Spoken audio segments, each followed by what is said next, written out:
on people to disguise the implementation of Agenda 21.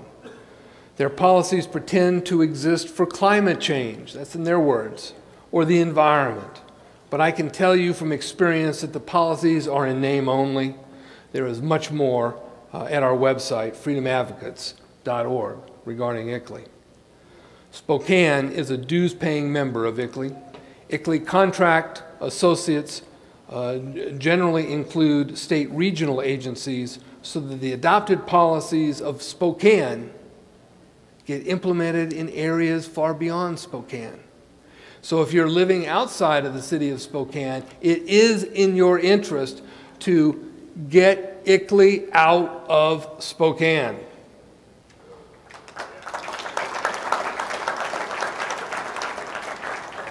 Counteraction has begun in several communities around the country that have been members of ICLEI for a long time.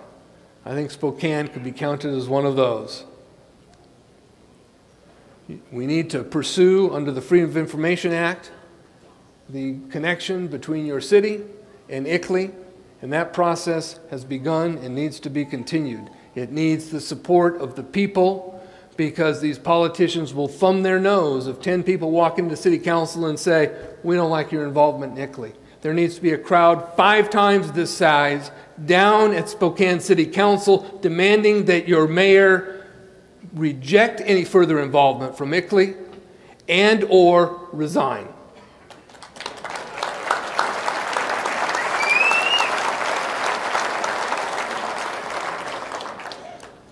Sustainable development policy has infiltrated almost everything. In that regard, it is worth noting that the Grand Ole Party is a member of the International Democrat Union, or IDU.org. That's worth remembering that because you want to check this out. Now, the IDU is comprised of 80 self-proclaimed right-of-center political parties who are combined in order to dedicate to the universal adoption of the United Nations Declaration of Human Rights. Under the UN system, all law is man-made.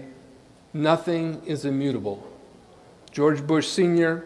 and Governor Haley Barbour represent the American leadership at the IDU. The page on the screen now is the principles page from IDU.org.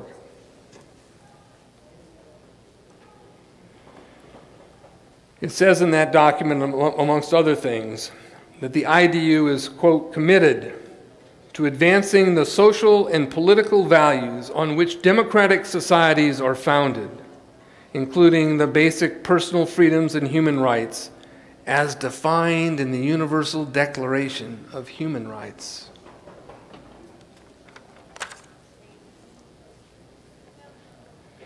Well, what philosophy of rights do we believe in? Let's contrast the U.S. Declaration of Independence with the UN Declaration of Human Rights. The purpose of government under our declaration is to protect the natural or unalienable rights of each individual, that all men are created equal, and that they are endowed by their Creator with certain unalienable rights. Those rights that our teachers will never tell our children about. In contrast, the UN Declaration of Human Rights is about community rights. It is to control the individual for the greater good of the global community. In Article 29, Section C of the UN's Declaration of Human Rights, it says that, quote, the rights and freedoms may be in no case exercised contrary to the purposes and principles of the United Nations. Well, the next natural question is, well, who's the man behind the black curtain? Whose principles and whose policies do we have to adhere to? Well, you'll never get an answer to that. But what you do know from this writing is that government grants, it restricts, and it can withdraw your rights according to government's needs. You and the product of your labor belong to the community under the UN Declaration of Human Rights. Under the Declaration of Independence, you are born with rights, and government exists to protect them. This is where the federal government is failing. This is where the city of Spokane is failing. This is where Washington State is off track. You see, you, under the American system, and your product, and the product of your labor, belong to you.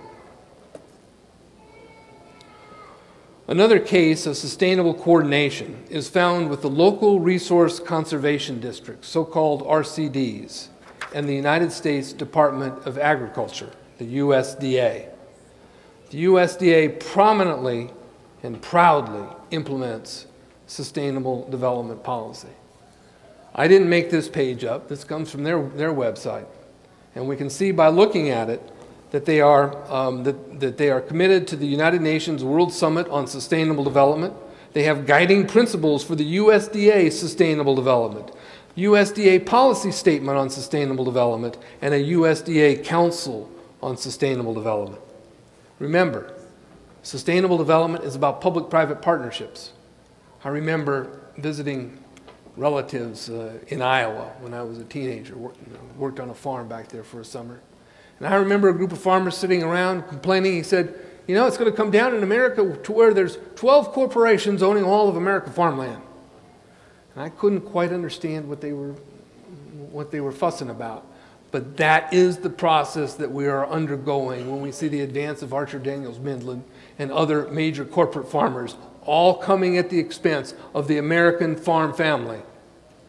This process needs to be reversed. And to reverse it, we have got to do something with the executive department of the federal government, with agencies like the Department of Agriculture promoting sustainable development. But again, we cannot take on the federal government. We are not going to win that battle until you win the battle at home and until the county next to you wins that battle, and it spreads out county to county until the federal government falls.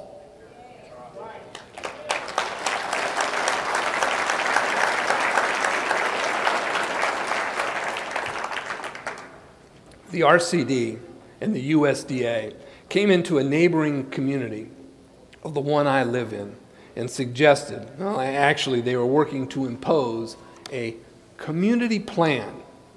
However, a quick review of the draft plan found language that affected people's home lighting, what plants people could and could not plant, and what homes could stay and which ones had to go, dependent upon their placement within a scenic corridor or viewshed.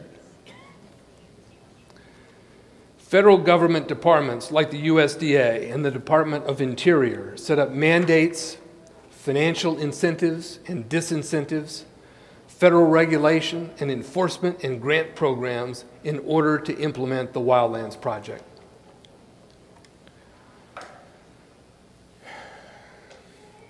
Again, the Wildlands Project is to take 50% of America's landscape, put it into an interconnected zone so the animals can roam, but where no ordinary person can enter and resources cannot be extracted.